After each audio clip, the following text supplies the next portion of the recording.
अस्सलाम वालेकुम दोस्तों, welcome to my channel career by Lara है। पिछली वीडियो में हमने बात की थी 12th मैथ्स के बारे में कि मैथ्स के बाद हम क्या क्या ऑप्शंस चेक कर सकते हैं एज अ कोर्सेज या फिर एज अ जॉब के रिगार्डिंग।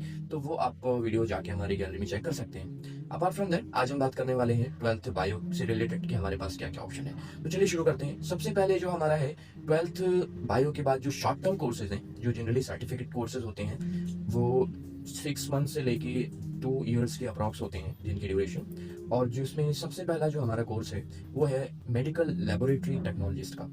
आप डिप्लोमा कर सकते हैं, इसमें सर्टिफिकेट कर सकते हैं। उसके बाद आप as a medical laboratory technician work कर सकते हैं, या फिर आप अपनी खुद की भी एक लेबोरेटरी ओपन कर सकते हैं आफ्टर गेटिंग द लाइसेंस। इसके अलावा जो हमारा नेक्स्ट कोर्स है वो है नर्सिंग असिस्टेंट का। इस कोर्स को करने के बाद आप किसी भी हॉस्पिटल में as a nursing assistant work कर सकते हैं। फिर हमारा जो आता है वो है रेडियोलॉजिस्ट का। रेडियोलॉजिस्ट टेक्नीशियन कह सकते हैं हम, क्योंकि रेडियोलॉजिस्ट जो प्रोफाइल है वो तो आप ग्रेजुएशन के बाद ही पा सकते हैं, बट रेडियोलॉजी टेक्नीशियन आप बन सकते हैं डिप्लोमा कोर्सेज करने के बाद। जो शॉर्ट टर्म कोर्स है, शायद 1.5 ईयर से 2 ईयर्स का प्रॉक्सी कोर्स होता है। आपने देखा होगा हॉस्पिटल्स में जो एक्सरे टेक्नीशियंस होते हैं वो ये कोर्स करके जाते हैं रेडियोलॉजी टेक्नीशियन का। इसके बाद हमारा आता है ऑप्टोमेट्री टेक्नीशियन का, जो आप 12th की बात कर सकते हैं। जनरली ये 2 ईयर्स का कोर्स होता है, डिप्लोमा इन ऑप्टोमेट्री टेक्नीशियन। इसके बाद आप अपनी शॉप भी डाल सकते हैं, जो आप अपनी कोई ऑप्टोमेट्री की शॉप डाल सकते हैं। इसके अलावा बहुत सारी कॉर्पोरेट कंपनीज हैं जो वैकेंसीज निकालती हैं, जैसे कि आपका लेंस कार्ट हो गया, काफ़ी फेमस है, जहाँ पे बहुत सारी अपॉर्चुनिटीज़ निकलती हैं। इसके अलावा आप हॉस्पिटल्स में भी वर्क कर सकते हैं। फिर हम आ जाते हैं नेक्स्ट कोर्स पे, जो हमारा है फिजियोथेरेपी असिस्टेंट के, जिसमें आप सर्टिफिकेट कोर्स 6 मंथ का भी कोर्स कर सकते हैं, डिप्लोमा कोर्स भी कर सकते हैं।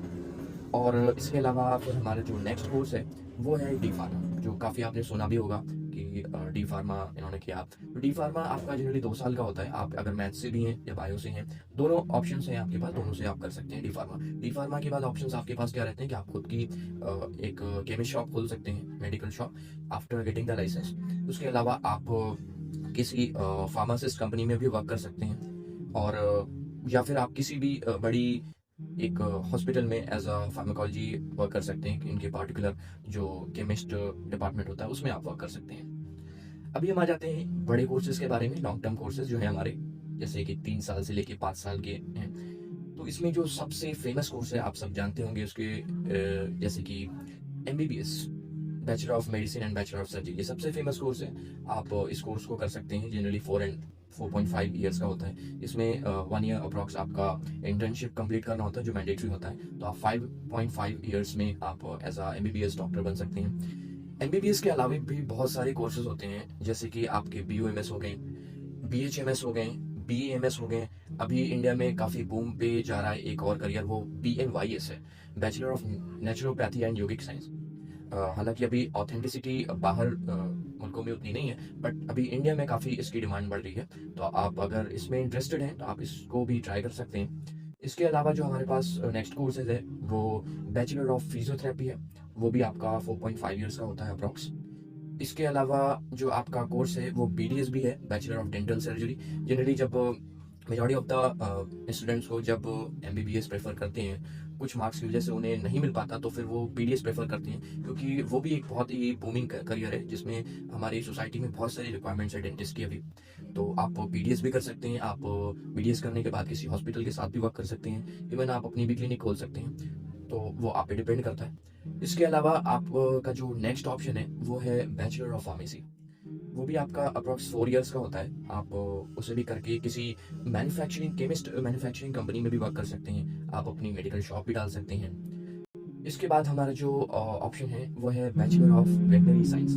बैचलर ऑफ वेटनरी साइंस ही काफ़ी अंडररेटेड कोर्स है, जिसमें हम एनिमल से रिलेटेड स्टडी करते हैं, एनिमल एनाटॉमी के रिलेटेड, जहाँ पे हम जानते हैं कि एनिमल से रिलेटेड अगर कोई हमें प्रॉब्लम आती है, जिस तरह हमें इंसानों के डॉक्टर के लिए तो MBBS है, BOMS है, BHMS है, बट एनिमल को अगर कोई दिक्कत आती है तो उसके लिए कौन सा है? फिर उसके लिए आप बैचलर ऑफ वेटनरी साइंस में जा सकते हैं, अगर आपको आप अगर कोई एनिमल लवर है। तो इसके अलावा फिर हम आ जाते हैं जो शॉर्ट टर्म, लॉन्ग टर्म में भी कुछ मिड टर्म कोर्सेज हैं, जो जैसे आपका BSc बायोकेमिस्ट्री हो गया, BSc माइक्रोबायोलॉजी हो गया, BSc आपका बायोटेक्नोलॉजी हो गया, आप इन सब में बीएससी भी कर सकते हैं, बीएससी ऑप्टोमेट्रिस्ट कर सकते हैं। बीएससी ऑप्टोमेट्रिस्ट करने के बाद आप एक अच्छा करियर चुन सकते हैं। एज अ किसी बड़ी कंपनी में भी आप वर्क कर सकते हैं, जैसे लेंसकार्ट हो गई, वहाँ पे एक अच्छी पोजीशन में आप वर्क कर सकते हैं। आप अपनी खुद की एक ऑप्टिशियन क्लिनिक स्टार्ट कर सकते हैं बीएससी ऑप्टोमेट्रिक करने के बाद। अपार्ट फ्रॉम दैट एक काफ़ी यूनिक कोर्स है और बहुत ही अंडररेटेड कोर्स है अभी ये, बीटेक बायोटेक्नोलॉजी। तो बीटेक बायोटेक्नोलॉजी एक ऐसा कोर्स है जिसे आप बायो के बाद भी कर सकते हैं। जनरली बीटेक लोग प्रेफर करते हैं मैथ्स के बाद ही होता है, बट एक ऐसा भी कोर्स है बीटेक बायोटेक्नोलॉजी जिसे आप बायो से 12th बायो अगर आपने की उसके बाद भी आप इस कोर्स को कर सकते हैं और एज अ बायोटेक्नोलॉजिस्ट वर्क कर सकते हैं। आप रिसर्च फील्ड में जा सकते हैं और एक काफ़ी अच्छा अपॉर्चुनिटी इसमें है, क्योंकि अभी चीज़ें काफ़ी बूम पे जा रही हैं, जहाँ पे टेक्नोलॉजी और बायोलॉजी दोनों एक जगह पे हो जाएं और उससे हम रिलेटेड बहुत सारी चीज़ें अभी इन्वेंशन कर रहे हैं। अभी रिसर्च चल रही है, बहुत सारी चीज़ें जो आपने देखी होंगी, हॉस्पिटल्स में बड़ी बड़ी मशीनरीज होती हैं और कोई भी डिवाइसेस होती हैं, तो उसमें बीटेक बायोटेक्नोलॉजिस्ट का बहुत बड़ा रोल होता है। वो रिसर्च करते हैं कि हम किस तरह इस बायोलॉजी की प्रॉब्लम को एक टेक्नोलॉजी से जोड़ के हम एक अच्छा इन्वेंशन कर सकते हैं, जिससे हम पेशेंट की और बेहतर तरीके से डायग्नोसिस कर पाएँ, बेहतर तरीके से इलाज कर पाएँ उनका। तो दोस्तों आज के लिए इतना ही, और अगर आपको किसी भी पर्टिकुलर कोर्स के बारे में डिटेल में जानना है तो प्लीज़ आप कमेंट सेक्शन में बता दें। और thank you so much friends, आज आपने अल्हम्दुलिल्लाह 100 सब्सक्राइबर पहुंचाने में हमारी मदद की। हालांकि 100 सब्सक्राइबर कोई बड़ा नंबर नहीं है, बट मेरे लिए वो 100 सब्सक्राइबर नहीं, वो 100 पीपल्स हैं जो हमारी वीडियोस को अल्हम्दुलिल्लाह देखना पसंद कर रहे हैं। तो ऐसे ही सपोर्ट करते रहें इंशाअल्लाह ताला। बाकी अगर कोई भी आपको सपोर्ट चाहिए प्लीज़ आप कमेंट सेक्शन में बताएं, इंशाअल्लाह हम उस टॉपिक पे वीडियोस बनाएंगे। तब तक के लिए अल्लाह हाफिज़।